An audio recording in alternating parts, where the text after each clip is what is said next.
ಮಂಚೇನಹಳ್ಳಿಯಲ್ಲಿ ವಿದ್ಯಾರ್ಥಿಗಳು ಬಸ್ ತಡೆದು ಪ್ರತಿಭಟಿಸಿದರು. ಈ ವೇಳೆ ವಿದ್ಯಾರ್ಥಿ ವಿನಯ್ ಮಾತನಾಡಿ, ನಾವುಗಳು ಧರಣಿ ಮಾಡುತ್ತಿರುವ ಉದ್ದೇಶ ನಮಗೆ ಸಮಯಕ್ಕೆ ಸರಿಯಾಗಿ ಬಸ್ ಬರುತ್ತಿಲ್ಲ. ಈ ಸಂಬಂಧ ಅಧಿಕಾರಿಗಳಿಗೆ ಕಾಲ್ ಮಾಡಿದ್ರೆ ಯಾರೂ ಸಹ ರೆಸ್ಪಾನ್ಸ್ ಮಾಡುತ್ತಿಲ್ಲ. ನಾವು ಯಾರನ್ನು ಕೇಳೋದು ಎಂದು ಆಕ್ರೋಶ ವ್ಯಕ್ತಪಡಿಸಿದರು. ಸುಮಾರು 7 ಗಂಟೆಯಿಂದ ಕಾಯುತ್ತಿದ್ದೇವೆ, ಒಂದು ಬಸ್ಸು ಇಲ್ಲ. ಈಗ ಧರಣಿ ಮಾಡುತ್ತಿದ್ದೇವೆ ಎಂದು ತಿಳಿದು ಬಸ್ ಕಳಿಸಿದ್ದಾರೆ.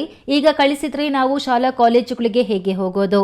9 ಗಂಟೆಗೆ ಇರುವ ಕಾಲೇಜಿಗೆ ಪ್ರತಿದಿನ ಲೇಟಾಗಿ ಹೋದ್ರೆ ಕಾಲೇಜಲ್ಲಿ ಬೈತಾರೆ ಎಂದು ಗೋಳಾಡಿದ್ರು. ಇನ್ನು ಆಗಾಗ ಬರುವ ಬಸ್ನಲ್ಲಿ ಗೌರಿಬಿದನೂರಿನಲ್ಲೇ ಭರ್ತಿಯಾಗಿ ಬಂದಿರುತ್ತವೆ.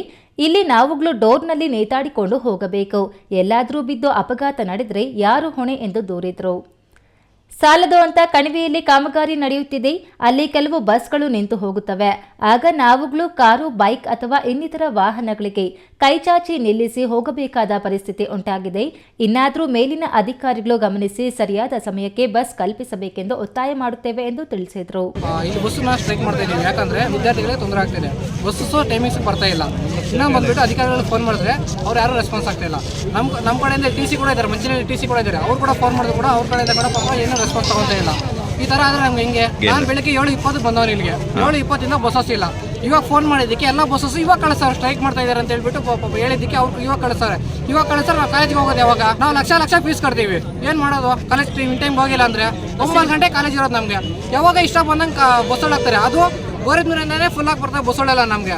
ಇನ್ನೊಂದು ಬಂದ್ಬಿಟ್ಟು ನಾವು ಡೋರಾಗೆ 5 ಜನ 4 ಜನ ಹೋಗ್ತೀವಿ ಡೋರಾಗೆ. ಯಾವಾಗೂ ಅಲ್ಲೆಲ್ಲ ಬಿಡ್ಸತ್ತೀವಿ. ಯಾರು ರೆಸ್ಪಾನ್ಸಿಬಿಲಿಟಿ? ನಮಗೆ ಕಣಿವೆ ಕಾರ್ಯಕ್ರಮ ನಡೀತಾ ಇದೆ. ಇವಾಗ ರಸ್ತೆ ಆಗ್ತಾವ್ರೆ, ಅಲ್ಲೆಲ್ಲ ಬಸ್ಸುಗಳು ನಿಂತೋಗ್ತವೆ.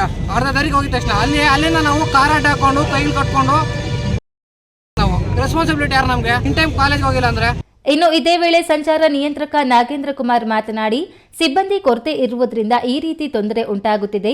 ಹಾಗಾಗಿ ಮುಂದಿನ ದಿನಗಳಲ್ಲಿ ಮೇಲಿನ ಅಧಿಕಾರಿಗಳ ಹತ್ತಿರ ಚರ್ಚೆ ನಡೆಸಿ ಕ್ರಮ ಕೈಗೊಂಡು ಸಮಯಕ್ಕೆ ಸರಿಯಾಗಿ ಬಸ್ ಕಲ್ಪಿಸುತ್ತೇವೆ ಎಂದು ತಿಳಿಸಿದರು. ನೋಡಿ ಸರ್, ಈಗ ಕೊರೋನಾ ಮುಂಚೆ ಎಲ್ಲ ರಿಕ್ರೂಟ್ಮೆಂಟ್ಸ್ ಮಾಡ್ಕೊಂಡಿದ್ದೀವಿ. ಸಿಬ್ಬಂದಿ ಎಲ್ಲ ಶಾರ್ಟೇಜ್ ಇದ್ದಾರೆ, ರಿಟೈರ್ಡ್ ಆಗ್ತಾ ಇದ್ದಾರೆ. ಈಗ ಶಾರ್ಟೇಜ್ ಆಗಿದೆ ಸಿಬ್ಬಂದಿ ಶಾರ್ಟೇಜ್ ಇರೋದ್ರಿಂದ ಸ್ವಲ್ಪ ಗಾಡಿಗಳು ಬರೋದು ಸ್ವಲ್ಪ ಲೇಟ್ ಆಗ್ತಾ ಇದೆ. ಅದನ್ನ ಮುಂದಿನ ದಿನಗಳು ನಾವು ಸರಿಯಾದ ಟೈಮ್ಗಳಿಗೆ ಗಾಡಿ ಕಳಿಸೋದು. ಮುಂದಿನ ದಿನಗಳಲ್ಲಿ ಯಾವುದೇ ತೊಂದರೆ ಇಲ್ಲದಂಗೆ ನಮ್ಮ ಅಧಿಕಾರಿಗಳ ಗಮನಕ್ಕೆ ತಂದು ನಾನು ಯಾವುದೇ ಥರ ತೊಂದರೆಗಳಾಗದಂಗೆ ಬಸ್ಸುಗಳು ಸಫಿಷಿಯೆಂಟಾಗಿ ಟೈಮ್ ಬರೋ ಥರ ನಾವು ಏರ್ಪಾಡು ಮಾಡಿ ನಾವು. ಇನ್ನು ಪಿಎಸ್ಐ ಮೂರ್ತಿ ಮಧ್ಯಪ್ರವೇಶಿಸಿ ವಿದ್ಯಾರ್ಥಿಗಳೊಂದಿಗೆ ಸಮಾಲೋಚನೆ ನಡೆಸಿ ಸಮಯಕ್ಕೆ ಬಸ್ ಕಲ್ಪಿಸುವಂತೆ ಮಾಡುತ್ತೇವೆ ಎಂದು ಹೇಳಿ ರಸ್ತೆ ಬಿಡುಗಡೆ ಮಾಡಿದರು. Chetan PV, E news TV, Manchenahalli.